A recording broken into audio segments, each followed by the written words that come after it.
Welcome to the Spirit Sessions podcast. I'm your guide, Katie Silcox, bringing you your weekly self-love soundbite. Join us where I'll help you find your true spiritual home, where every single aspect of you is holy ground, holy ground, holy ground, holy ground.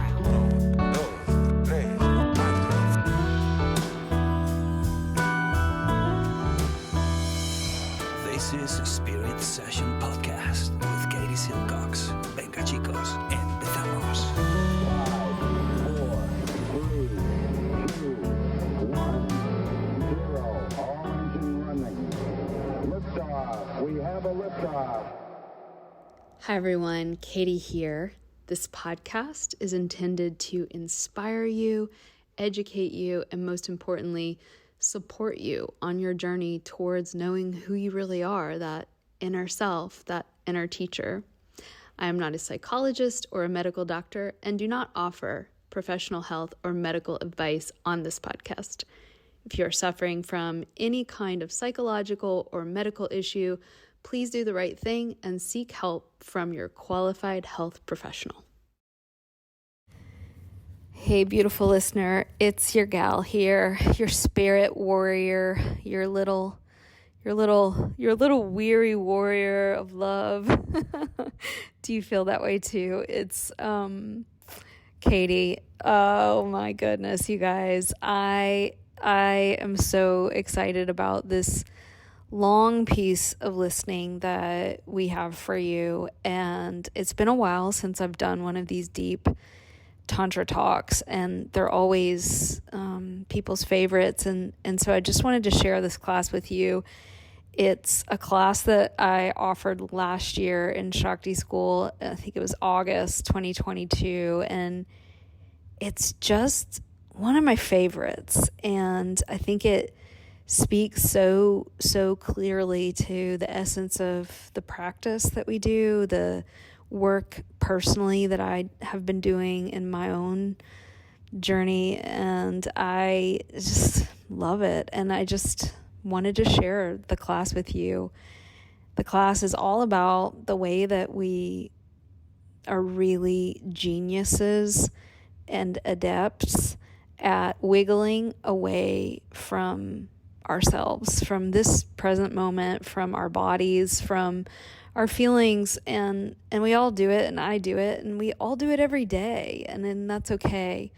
But to slowly start to become aware of the way we squirm and the way we wiggle off the spot, and the spot is what's actually here right now in this moment.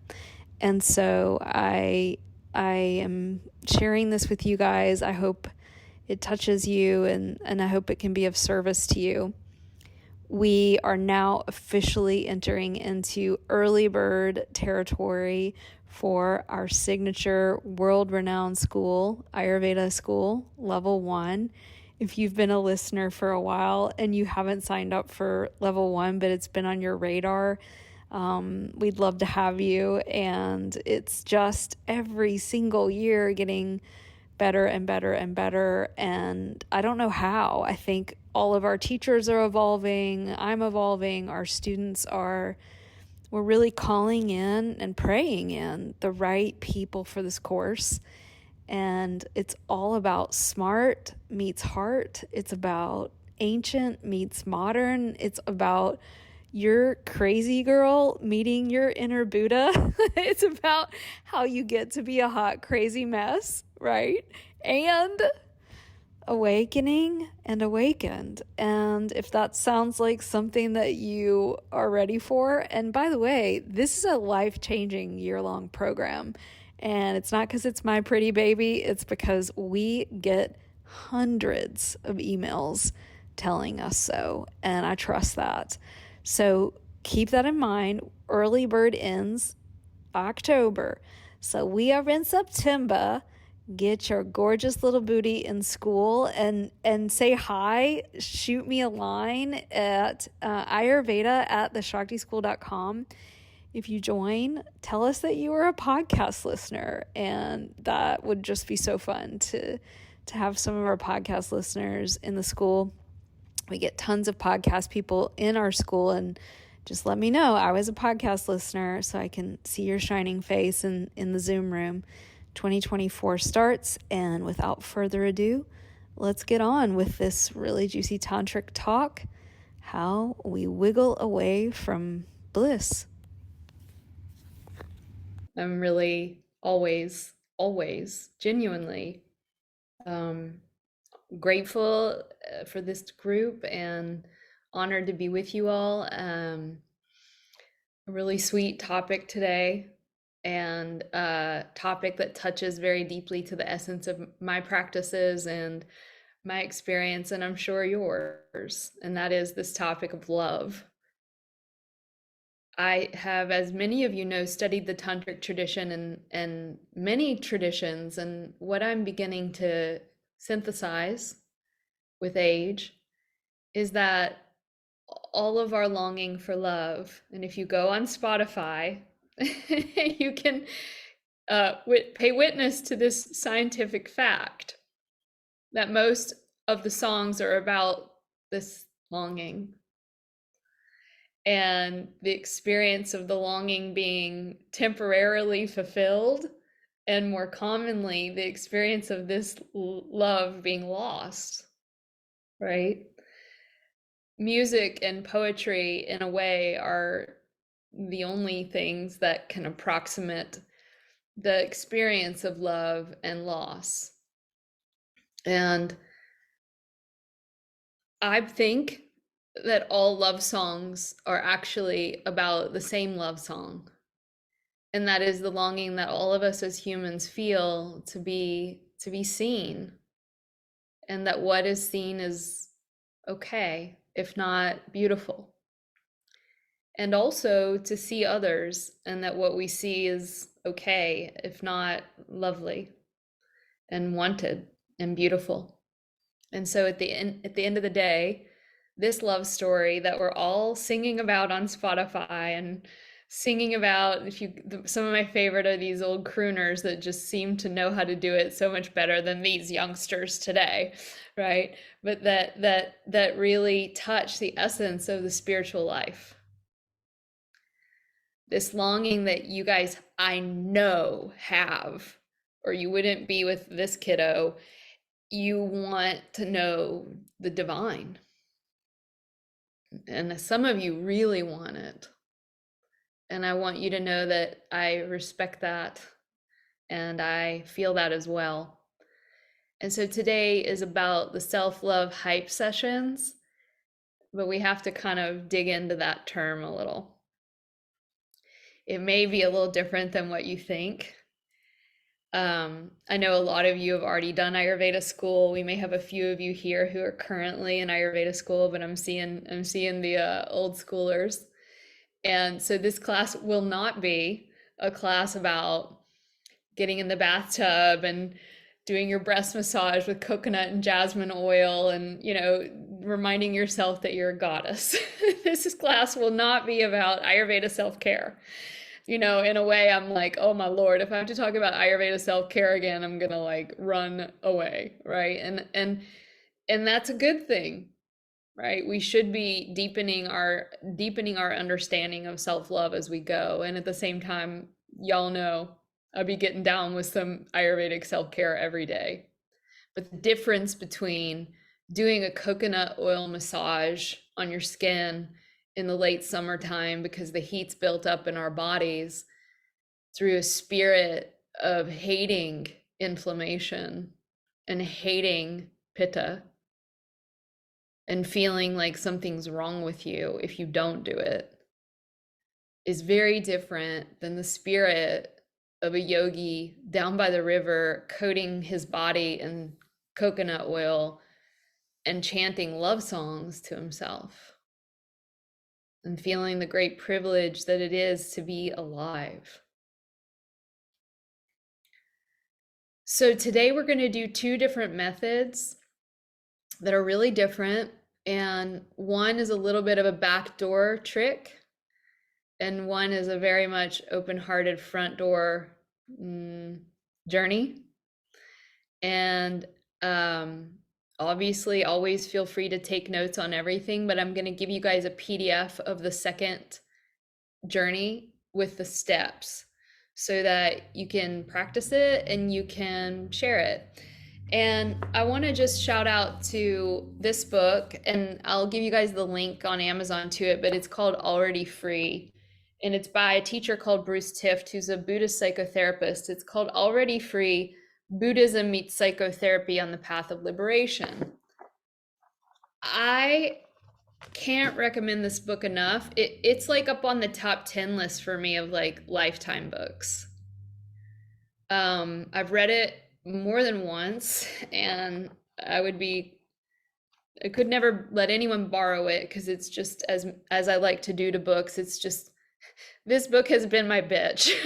Like, this poor book is like covered in tea stains. I've written all my thoughts. There's tears on this book. And I think that's really the way you know a book has been greatly loved. And I just really wanted to take this class today with you all to share this book that's been so important in my life. And the central premise will go through, and then what I've done is it's a book for the smarties like you all, right? Like it's a book that almost needs to be digested and read more than once. And so what I want to do today is essentially take a little bit of his method and break it down a little bit into bite-sized chunks. None of this is going to be new for you all, but we can practice it together. None of these teachings are new. But what's so, I think, unique about this book and this approach is that he does a wonderful job at bringing together what can feel like somewhat polarized viewpoints in the spirituality community. And he brings them together. And I would add the spirituality / wellness / trauma / you guys know, like that whole community of like, we want to feel better. We want to be better. Right. And so what he says is that there's two essential approaches to interfacing with the way that we don't love ourselves, with pain, with trauma, with suffering, that these ancients have been speaking of for thousands of years. There's two real ways of working with it. And we could think of it a little bit as a Western approach and an Eastern approach. And I think there's some value in that. But it's not that simplistic, because a lot of the approaches that we think of as Western, we've borrowed a lot from the East. And a lot from the East, by the way, borrowed a lot from the West. And so there's really no separation, because humans, for as long as we have been alive, have been really sharing things. There's a lot of psychology, as you guys know, in yoga and Buddhism.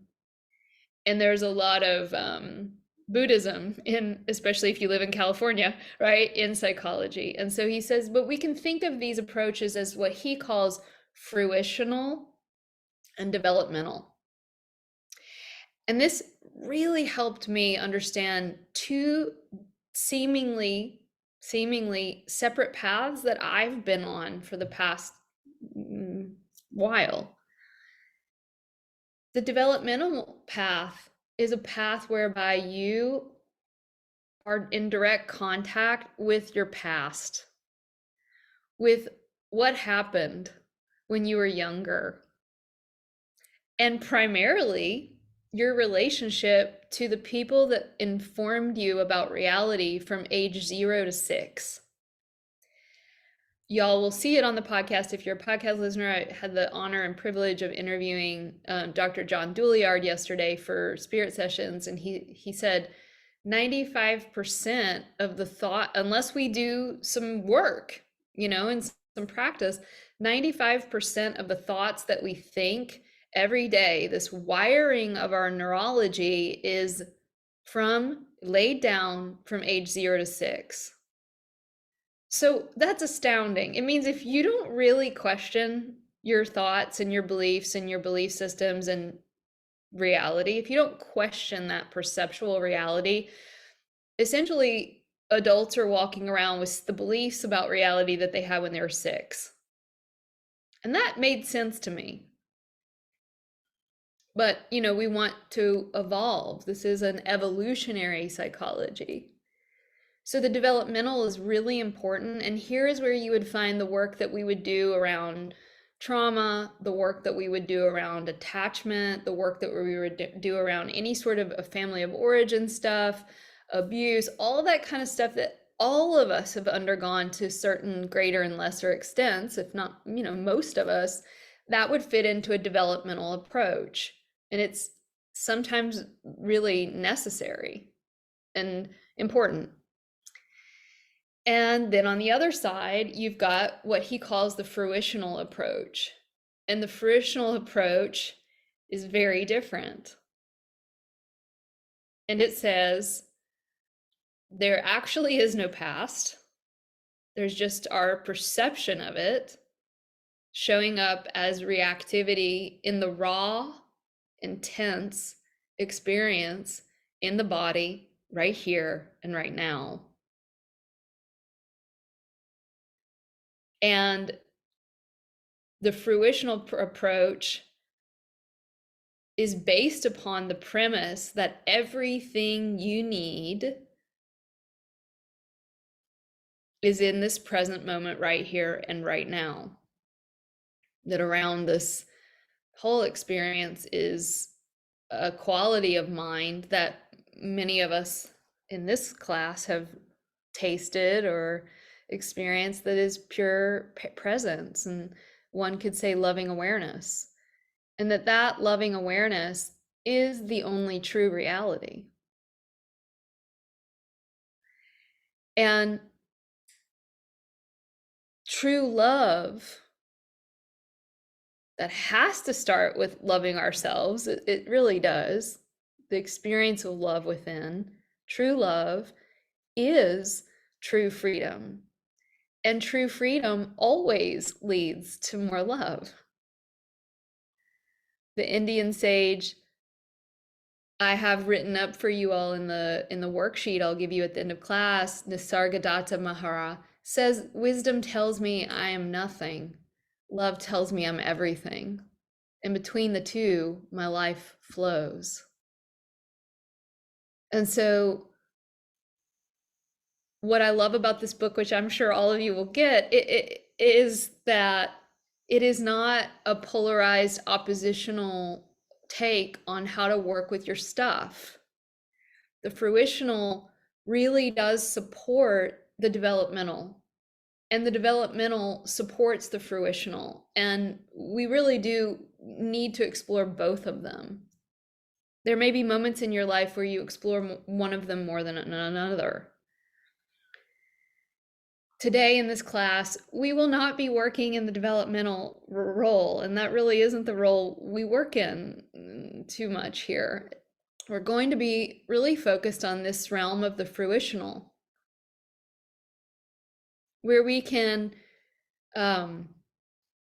attend to a part of our mind that is very different than the 6-year-olds that are all running the show, for me at least, a lot of the time, right? With this idea that in order to experience greater and greater levels of consciousness, freedom, and love, we have to access a different part of the mind than these younger states that are very, very reactive. If we want to think of it from a more evolutionary biology perspective, what we're speaking about, guys, is fight, flight, and freeze. And these reactionary patterns that are truly different from an openness and a presence are very fast. Have you noticed that? You're like doing really great. You're like feeling like you're really like getting awakened, and you're having these moments, and then something happens and the reaction time is milliseconds. And so this idea of the fruitional is that we aren't attempting to rid ourselves of any of that. In fact, we can't. It's hardwired into our biology to go into differing states of fight, flight, and freeze. If you don't do that, probably there's something wrong with your nervous system. So this deeper level of self-love is a radical idea that I know you've heard before, but I want to remind you of it again today, and I'm going to repeat it over and over again in different ways because that's how I've learned and how I need it piecemealed to me weekly from my teacher to these ears. You know, if you heard me in session with my mentor, if you heard these sessions every week, it's like, well, let me tell you this thing I've been telling you for the past 2 years. Let me tell it to you one more time. I'm like, oh yeah, oh yeah. So here's what it is. The fruitional approach to self-love. And you're going to take it in intellectually, and then in a moment we're going to work with it experientially because those are two radically different things, okay? Here's the statement. You and your life and everyone in it are not a problem to be solved. This is the basis of the fruitional approach according to Buddhism through the lens of very much a genius, Bruce Tift. And I'm giving him a little bit of love today because I'm reading the book, but this doesn't belong to him. This is the fundamental idea of Tantra. You, all of you, your life and everyone in it are not a problem to be fixed. And when I heard that, I'm like, yeah, but there's so much bad stuff going on and we've got to fix it.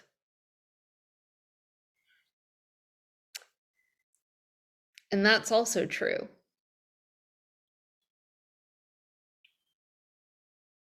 But we're operating in different levels of consciousness and certainly action. The essence of the Bhagavad Gita is first steep yourself in a quality of silence, then act.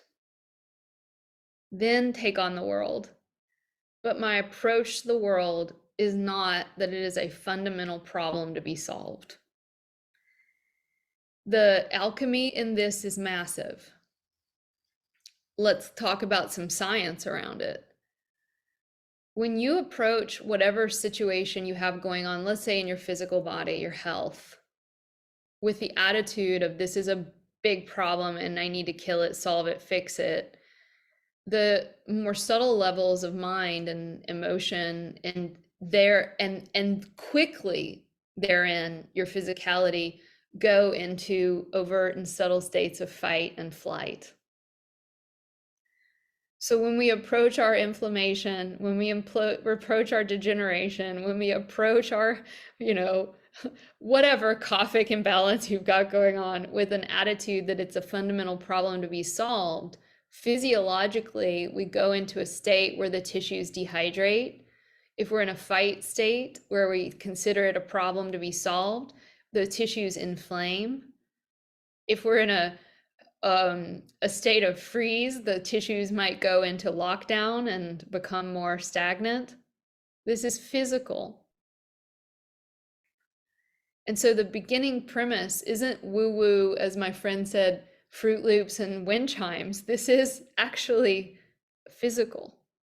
That while we want, of course, to be healthy, and we want our societies to be healthy, and we want our relationships to be healthy, and we want our families to be in a better state than the ones we grew up in, and all these very valid goals in the daily life, the approach and orientation towards things actually creates a vast distinction in the results and outcomes. This is also a scientific principle that the observer actually changes the outcome of the scientific experiment. The observer is you. And the observer is what we're really interested in activating. And that observer is your inner divine masculine. The other piece of that is called Shakti, and this is your inner divine feminine, and this is, ready for it, the fundamental raw energy of your body. If we keep following anger or sadness, grief, fear, if we just keep making it not a problem, eventually, as the Ayurvedic texts say, all pain on the other side is bliss.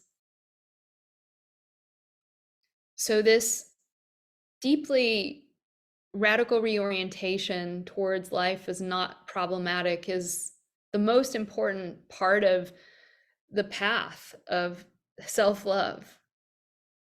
If not, and I'm sure you've had this experience, and I certainly have, of doing more for myself, or putting more on my to-do list, or going to see a different practitioner to solve a particular health issue, or going to a different therapist, all these things that we do to try to sort of fix a sense of a problematic self lead to more armoring on the heart.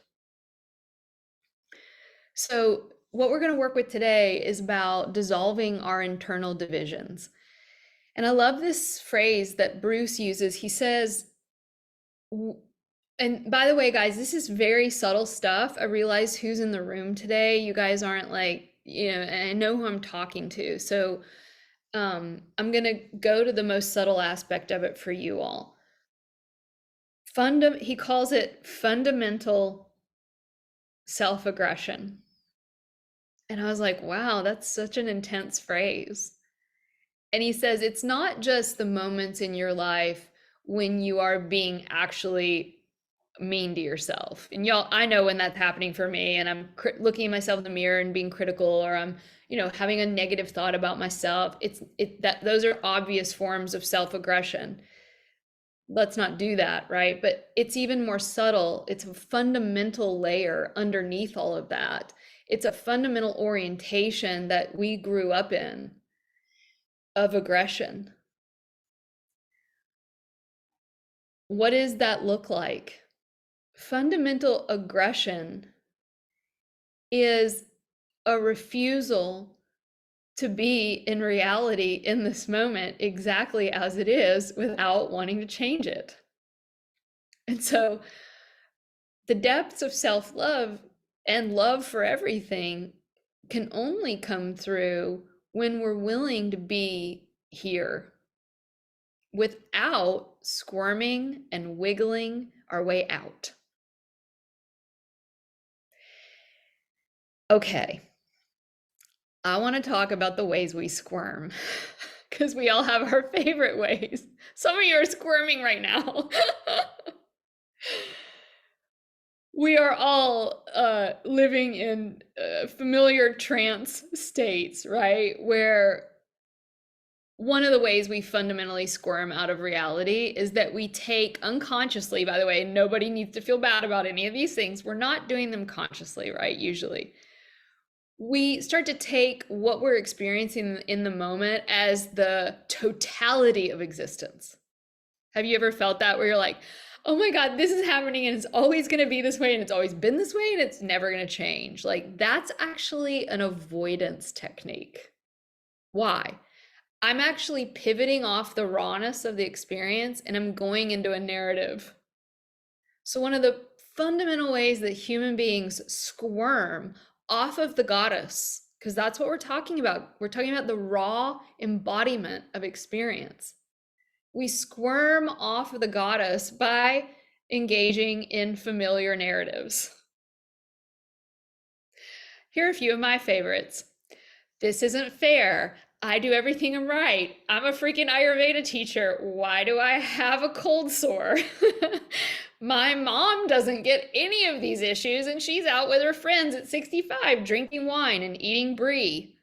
This isn't fair, right? So one of mine is, this isn't fair. We see how very habitual patterns of narrative really run a lot of our lives. And we see how feeling abandoned has been going on for a really long time inside of us. We use a lot of other strategies to squirm off. Here's another one. And by the way, these things are subtle, they're snake-like, they are unconscious. We don't need to feel bad about them. And most of the time, this is the definition of yoga, we're just not aware of them. We're aware of some of them. But here's another way we squirm, our strategies. Okay, Well, because I'm so damn smart, let me come up with a to-do list that's going to get me out of this situation X. Anybody? Raise your hand. You pit this out there. You're strategizing right now. You're like, this is a really cool workshop. I'm going to go get this book. You know what? I can do a workshop like this at my studio. And that's totally fine. But it's a way of squirming out of actually what's happening right now is you have a girl named Katie Silcox that's superhuman. Not superhuman. That's a very human person who's like opening her heart to you. And you're maybe if we were all in the room, we could feel it. You're opening your heart too. And that's a lot to hold. So let me squirm off this a little bit. Katie's a little too heart opened right now, or it's making me feel mine open. Here's another one. Our addictions. Y'all know this. This is Ayurveda 101, right? But like this is the reminder, the addictions from great to small. How often are we in the car and it's boring? And I don't like to feel bored. I like to feel stimulated and intellectually interested. Boredom is intolerable to me. So what do? I reach over for the iPhone. That's an addiction pattern. It's saying, you know what, boredom, you suck. You're not allowed to be on the planet, boredom. I'm going to get rid of you. And that, guys, is a fundamental aggression towards boredom.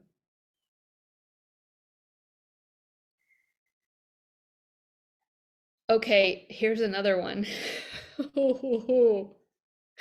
We create drama.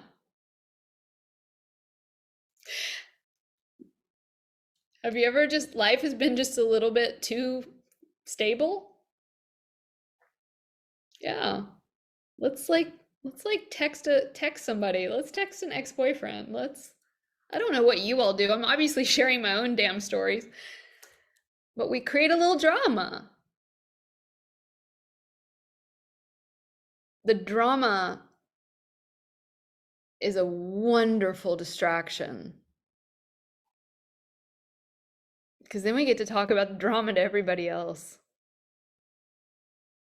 So the first state of coming out of the trance of squirming is that we realize that we are in a trance.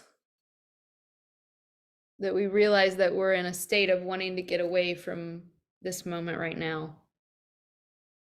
That's the first step, is just wake up. Okay, whoa, hey, I'm kind of in a state of fundamental aggression towards reality. Wake up. Step 2 is, okay, I'm awake. Now I have to learn how to stay. Learning how to be with myself, learning how to tolerate my feelings, learning how to tolerate my sensations, learning how to be with my fears and my anger and my irritation and my longing without trying, here's the kicker, you guys, without trying to change them, with no hope for them alchemizing into bliss. This starts to actually dissolve what he calls the neurotic strategies that have allowed us not to feel and to avoid our core vulnerability. When we really commit to love and to staying with ourselves, because we've been, all of us, abandoning ourselves for a long time, when we really commit to staying and not crafting more drama about how it's not us, it's everything else and everyone else, and we really hold the intention of staying, what we find, the more we stay and the more we stay and the more we stay with these states, is that at the fundamental core of these emotions that we're running from is our vulnerability. And that's a universal for everyone. We don't have anything under control. Pema Chodron calls this fundamental groundlessness. But the beauty of being in your core vulnerability, which is fundamental groundlessness, is that as you then make that the object of your meditation, that starts to open you to something else. And I don't want to say much about it because that's an intimate thing for you. We'll walk into that a little today. Our neurotic strategies are dissociative strategies. To use the language of psychology, our neurotic strategies are dissociative strategies, meaning anything I kind of overthink about or over worry about or over strategize about or attempt to make plans around, to control, are ways of leaving.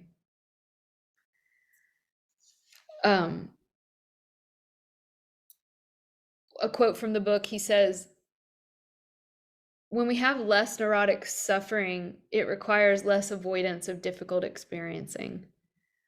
We're already living with them. We're already acting like angry, abandoned, worthless people some of the time because that's how we feel. But because we don't acknowledge this, they are expressed, these feelings, unconsciously and indirectly, and or we project it on others. Woo! Bruce. So stage 1, wake up. Okay, I'm running from this moment. Stage 2, learn how to stay and tolerate yourself and not try to change it. Got it? So easy to say. Number 3, acceptance. Surrender, right? Over time, we start to cultivate the ability to really accept ourselves and what we're experiencing more and more. We accept. We start to release this sense of fundamental aggression that something needs to change. I've got to get my dosha down. I've got to get married. I've got to do this. I've got to get another degree. I've got to do that.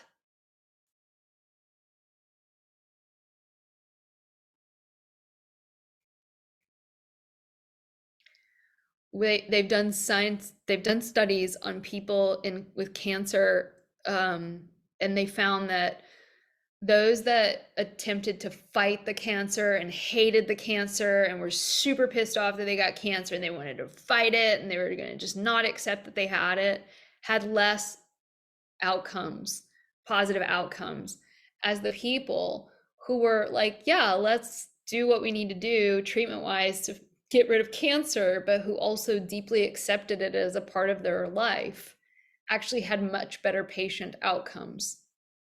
So this is in no way shirking us from the responsibility of scraping our tongue and not eating ding-dongs every night, right? Of doing all the great things so many of you have done Ayurveda school have learned. This doesn't take away the responsibility we have to go to therapy and do the work on this developmental side, which we could really include all of the self-care practices in. But think of it as like, this is the advanced stuff, y'all, right? This is the real deal.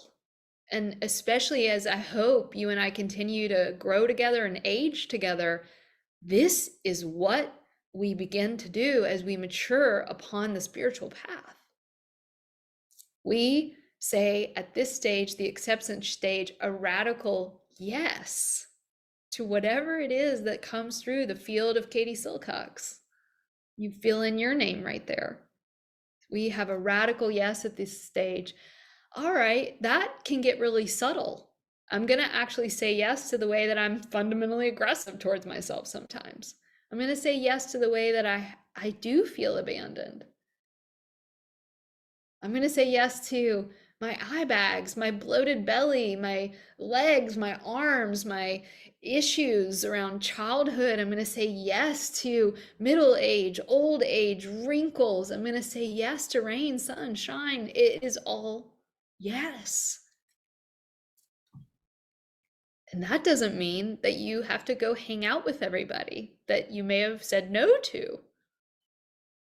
But we have a fundamental consciousness of yes. Quoting here, Bruce, he says, this is the energetic, experiential center of gravity shift. This is where it all shifts. And, you know, like him or not, Eckhart Tolle, wonderful quote from him, something he said, when you begin to really be in reality as it is and have presence and a spirit of yes around everything, you will begin to watch, and I'm not quoting him exactly, you will begin to watch the way reality begins to show up for you when you aren't constantly in aggression against reality. So let's review, and I've got a PDF for you guys, but like number 1, wake up to the trance. Number 2, learn to stay. Number 3, choose to accept ourselves right now, exactly as we are. We say this radical yes to everything, even the way we may be doing the practice wrong, right? Number 4, yesterday in the interview with Dr. Douliard, he said, I think it was Thomas Merton, one of these old Western writers, said, there's really only 3 things that you need to do in the spiritual walk. Number 1, be kind. Number 2, be kind. And the third is that you're going to be kind.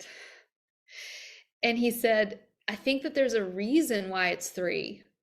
Like, okay, be kind. Yeah, all right. Okay, but be kind to everybody. But the second, be kind. Oh no, like, no. Like now somebody's being really rude to me. You still want me to be kind? Yes, be kind again. And then again, you're going to do it over and over and over again. And so this 4th stage is that we do the practice of being kind to our worst fears. I told you guys, this is advanced stuff, okay? And he uses a bunch of beautiful examples in the book, and they're not surprising. It's examples that I've heard from you all. It's examples I've heard from working with clients back in the day, one-on-one, all the time. I'm super afraid that I will X, Y, and Z. What if you could meet that with a fundamental sense of kindness towards the worst fears? We begin to move towards the things that we have been avoiding with a spirit of kindness. So it's not only that we just name them and wake up from the trance. It's not only that we accept that they're here and let them be here, but now we're beginning to enter into this real stage of the lover where we are moving towards fear, anger, hate, fear. All of these boil down to fear and seduction.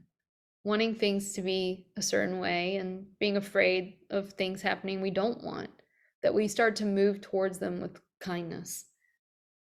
We bring, another way of saying it is, we bring a warm engagement to our feelings and our sensations in our body. On a psychological level or a therapeutic level, developmentally, what we're doing is we're moving towards the little inner child as an adult. So imagine the fear parts in us, the parts of us we don't really like, the parts we don't want to feel are little. And that's been really helpful for me to think of it that way. And I think about my niece and nephew and like, how would you approach a child that was scared or angry, upset? And that's kind of like that loving feeling you have for your children. We can engage ourselves that way. So if you just really did those first 4, you're good to go. But because I know who's in the room, if you want to take it to the next level, this is where it becomes very tantric. Okay? This is the, I want to dance on that edge. Alchemy, another word for Tantra. Number 5, we deepen into the full welcoming of all experience with a spirit of bring it on. Ooh, this is going to be juicy. Ooh, this is intense. This is going to be a whopper. I want it.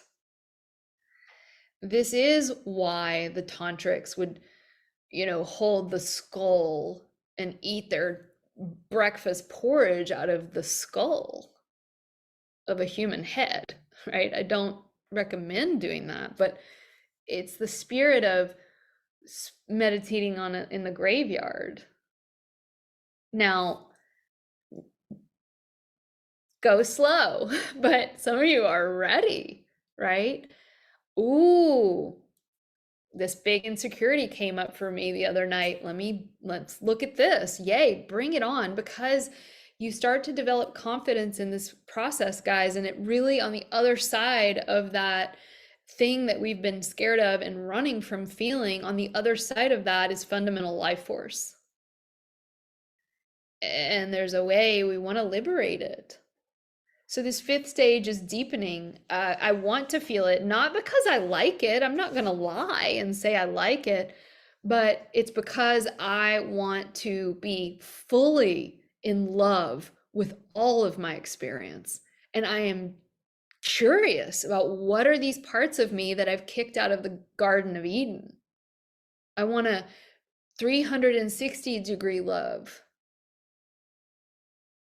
We want to feel it not because we like it, he says, but because these feelings are a part of us, and I am no longer going to abandon those parts.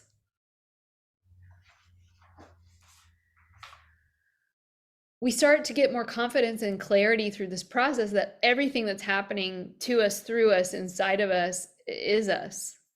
And we are no longer at war with ourselves as divided parts. There's no more splitting off of what gets to be Megan or Cheryl or Marnie or Eva, what gets to come into the garden of Katie, and what has to stay outside. Everything gets to be here. Bruce says we are not a problematic person just because we have aspects of ourselves that are difficult to work with. Thank you, Grandfather Bruce. We may find we are actually, at this stage, looking actively for what we may be running from. And my God, as an opportunity, if there is anything that I can think of as a definition of the deepest levels of love, it's that. This is the essence of shamanism, that you are going down in doing a soul retrieval on anything that got lost.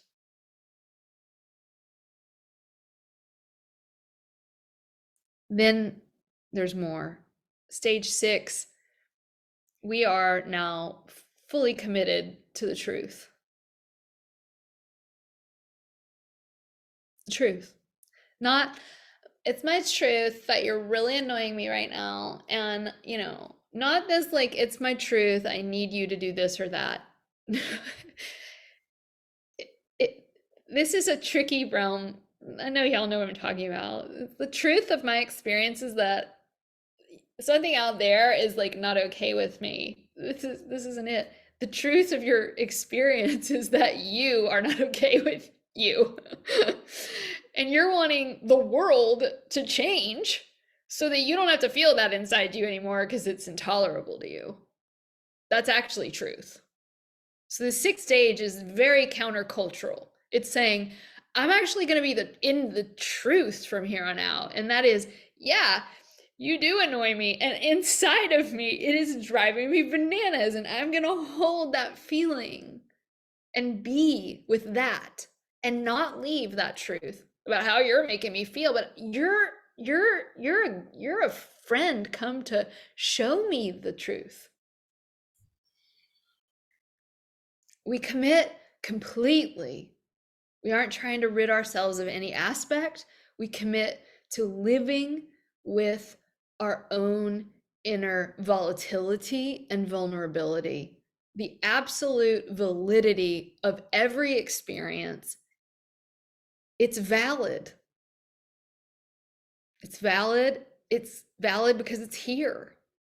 And I know Bruce studied with a Tantra teacher that one of my teachers studied with. And that teacher, Rinpoche, I can't remember his name. I'm sure you guys, very famous. He said, everything that occurs in the confused mind is regarded as the path.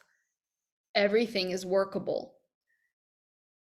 it's not a problem. It's actually the very thing that is going to liberate us.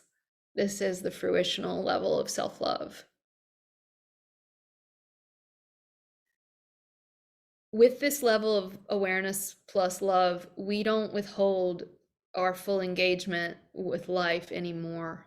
There's no more withholding from life.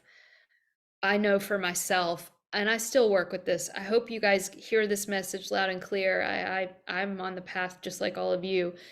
And one of the things that I've noticed is like, oh, well, when I, you know, when I feel a certain way, then I'll really show up. Or when I don't have anxiety or fear, then I'll really show up for my life and my students and my classes and my family and the world. Then I'll really get my shit together. I'll definitely get a husband when I've fully burned all the karma. Listen to this one, from my past lives. Then I'll engage with someone else. This is so I'm using myself as an example of the false way of being in aggression with this human earth walk. It's not supposed to turn out how we wanted it all the time. And the secret to manifesting a life you actually want is being completely okay with that while at the same time deeply connected to your longing and your goals. And that's the great paradox that makes shit really interesting and really cool. And the word is mysterious, which is a synonym for God. I can assure you that the greatest moments of love in my life have had nothing to do with a man or with sex or with, a romance, nothing to do with pleasure or excitability or happiness or bonbons and roses. The moments of the greatest experience of love in my life have come from exactly this process I'm walking us through today. Of watching ancient pain be held in love and transmuted into greater and greater levels of presence and love. And that's the mystery. Okay, so very beautiful. Step 7, there's only one more. We're going to go even more tantric. Now, we're going to actually experientially enter into our worst fears and say, okay, what if X, Y, and Z? Let's go there. Can I practice as a tantric being in the presence of some of my deepest vulnerabilities? And experientially, through my body, through the felt sense of love, be with these deepest vulnerabilities. This is a heart practice. This isn't a head practice. This is an extension of the heart into what we could consider the darkness. We start to get interested in, committed into dissolving the fantasy version of ourselves that we want to be, and start actively being in love with the version of us that's here right now. Just curious, raise your hand if any of you have a fantasy version of yourself in your life. Okay, great. I mean, this is making me feel so much better, which is nice.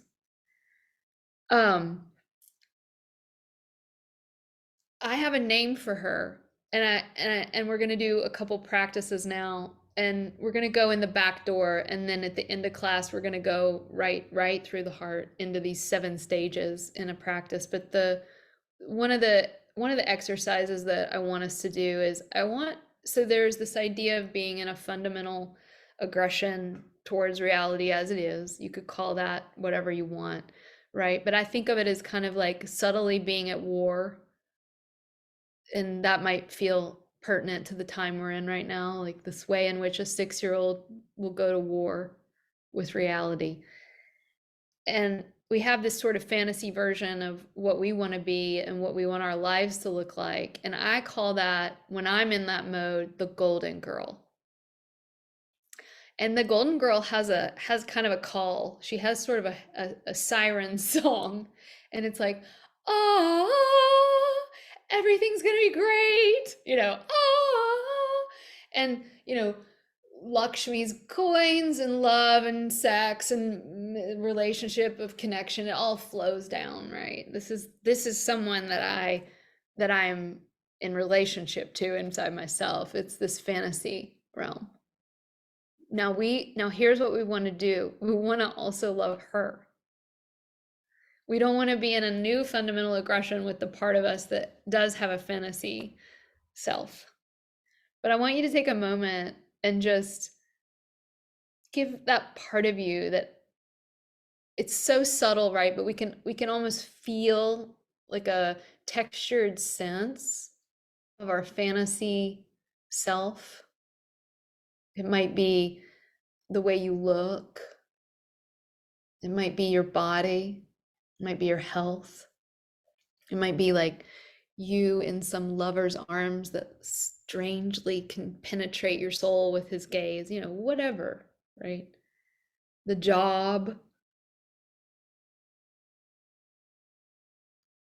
the home.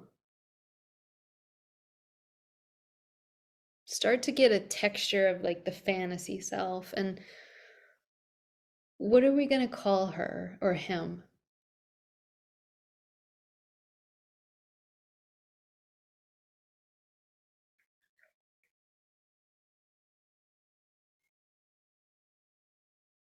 When you have it, go ahead and maybe write it down, or if any of you want to, they're usually quite artistic and creative. If you want to share it, the chat box is open.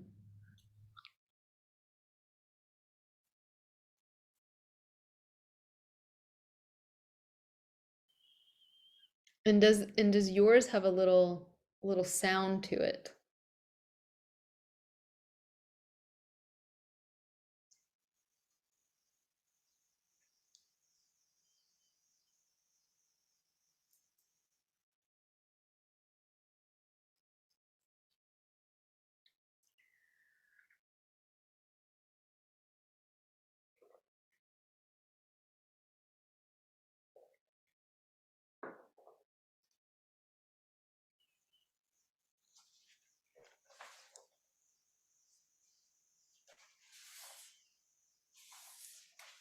So you know what's going to happen next, right?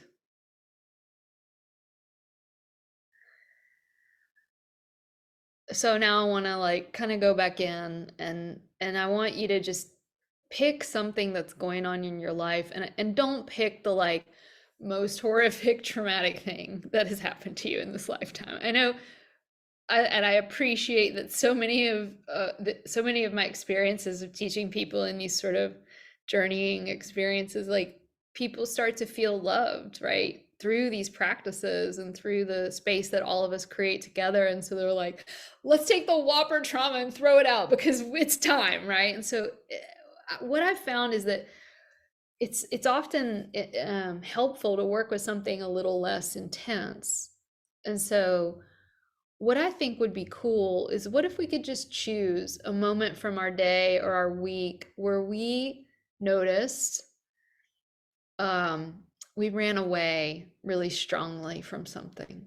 And so maybe you got an email you didn't like, and so you just like started to eat a bag of potato chips. Or maybe for me, sometimes I'll be like, oh, I don't like this feeling, so I'm gonna like do a lot of yoga or go on a jog, right? Exercise is wonderful, and yoga is wonderful. So I'm going to go do that. And back in the day, it used to be like, oh, I'm going to just do breath work and meditation until this feeling goes away.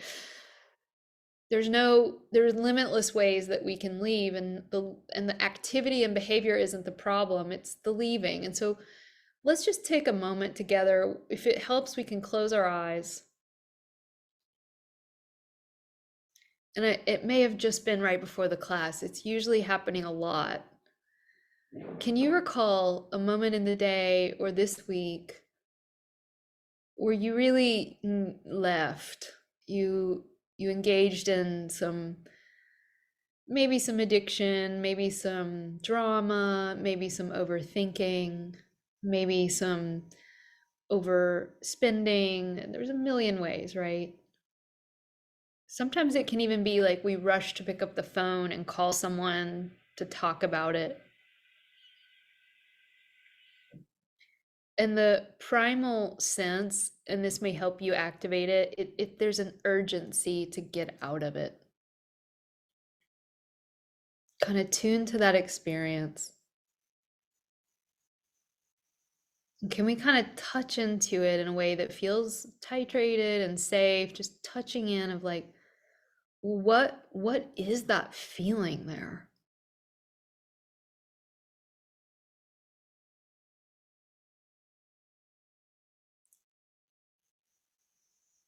And it may be helpful to feel it as an emotion and give it a name. But what I would like for you to do is, can you get underneath the emotion to just the raw body sensation of what you ran away from?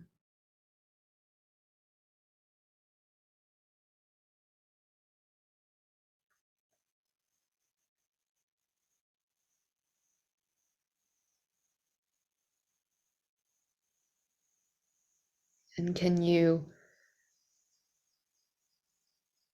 locate it and be willing to just enter into this second step, which is just, could I just stay with it? Could I just stay without going into a narrative about it?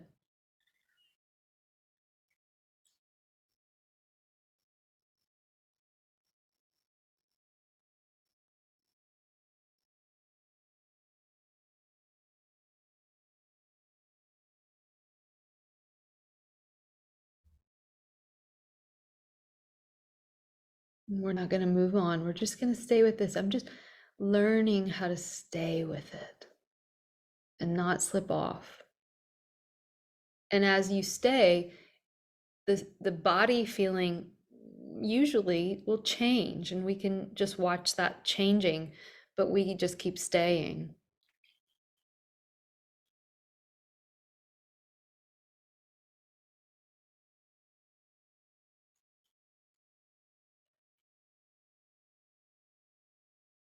And as you do it, can you tune to the subtle way that you still might be wanting it to be different?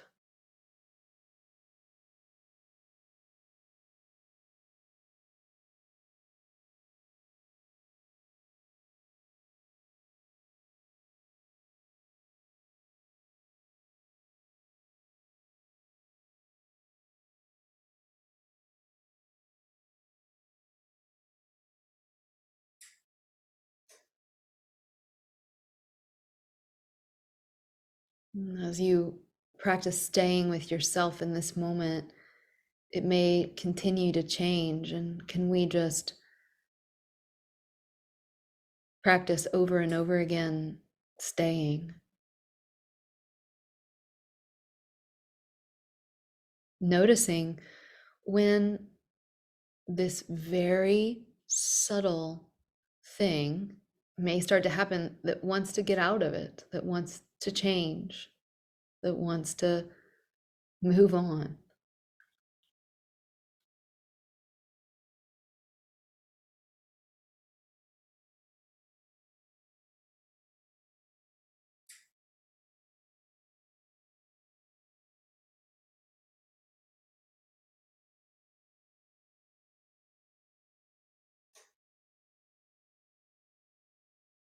And now, can you feel the part of the mind that's so willing to stay forever? Can you feel the part of your mind that's willing to stay?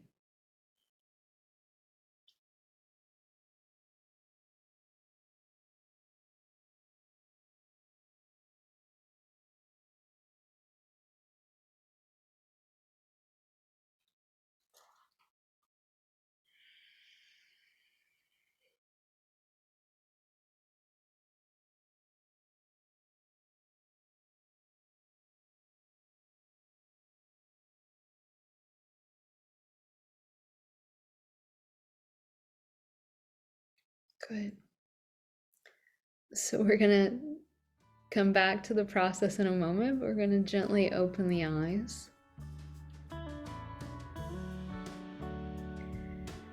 And just reflect.